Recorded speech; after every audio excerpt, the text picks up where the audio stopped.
Captain Cook and his crew became the first Europeans to find the islands.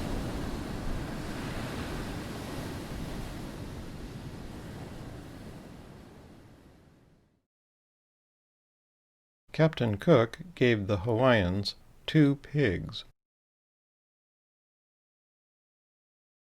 and some goats, which multiplied. The Hawaiians thought Cook was a personification of their god Lono, so the chief gave him this feathered cloak.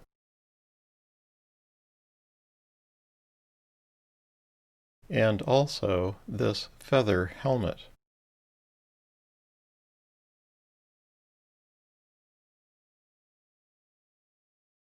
Though some birds were released after having their feathers plucked, many were killed outright.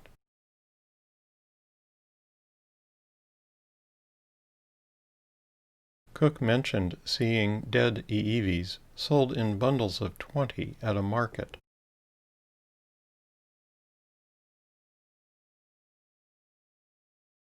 After Captain Cook, other explorers arrived. Upon Captain Vancouver's urging, the king ordered a kapu, or taboo, on the killing of cattle. You can imagine what happened next.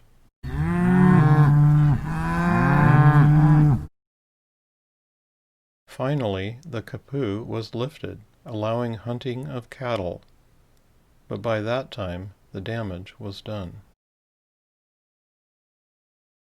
Sandalwood was prized in Asia for making incense. Realizing this, King Kamehameha attempted to conserve the valuable resource.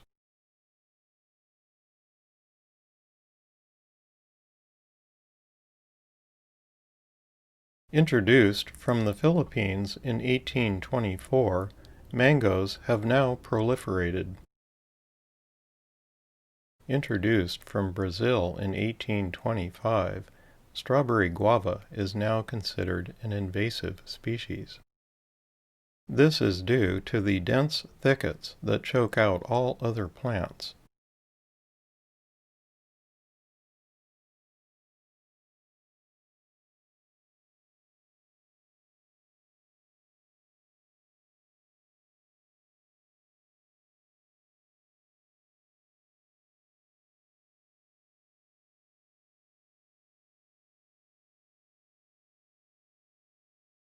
The Culex mosquito may have been introduced to the islands by a whaling ship that dumped its larva-infested water barrels to refresh them. It was discovered that sugarcane grew very well in Hawaii. This graph illustrates the sharp increase in sugarcane production. As it ramped up, many acres were cleared of native vegetation.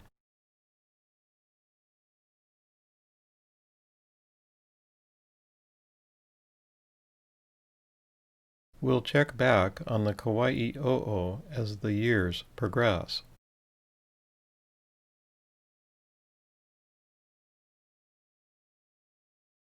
Though it may seem quintessentially Hawaiian, plumeria was introduced from Central America. Pheasants were introduced in 1865 for sport hunting.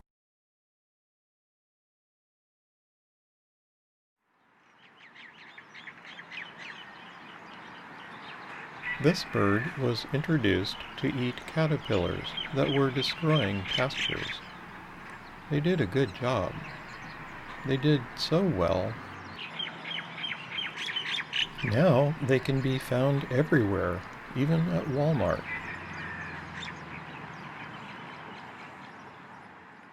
The banyan tree was introduced from India. The Treaty of Reciprocity guaranteed a duty-free market for Hawaiian sugar products. Due to this, we will need to adjust the graph.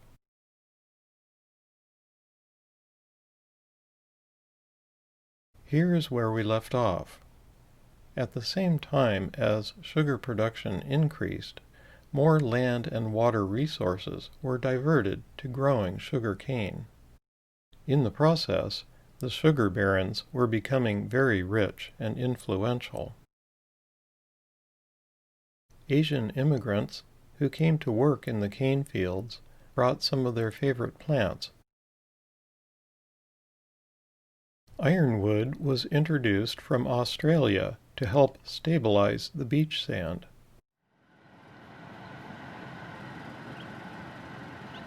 Brought from Asia first to Oahu and then to Kauai, the munias are now found in flocks of up to 10,000 birds. Introduced to control insect pests, farmers didn't realize the house finch also would eat their fruit crops.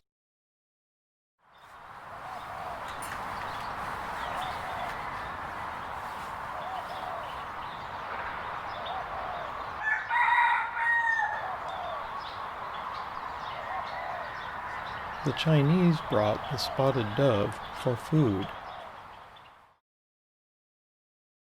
Sugar plantations on the mainland were not able to compete with Hawaii.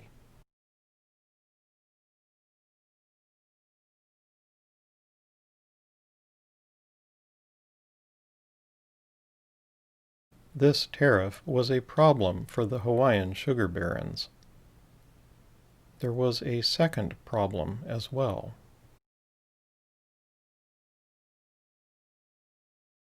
The Queen's plan was seen as a threat to landowners like the barons, so they devised a solution to both problems in order to maintain their monopoly, with a little help from the U.S. military.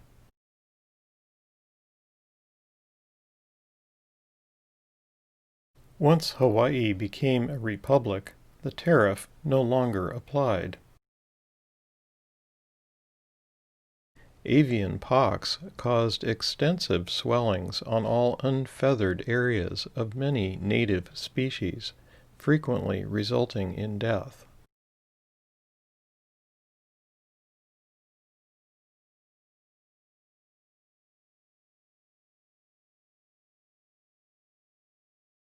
This is what happens to a bird's red blood cell after being invaded by the virus. The more red blood cells that were invaded, the more likely the bird would end up dying. Recall that the Culex mosquito arrived in 1826. Trouble was brewing.